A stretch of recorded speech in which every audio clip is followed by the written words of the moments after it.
మేషరాశి.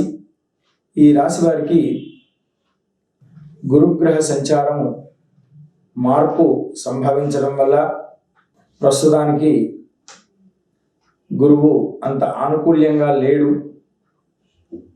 ఇంతకు పూర్వం కన్నా ఇప్పుడు కాస్త ఇబ్బందికరంగా ఉన్నది. మరలా వచ్చే వారంలో గురుగ్రహం అనేటువంటిది పూర్వస్థానానికి మళ్ళీ యథా సంచారం ఏర్పడుతుంది కనుక ఈలోపు పనులు చాలా చికాకుగా సాగడం అనేది సంభవిస్తుంది.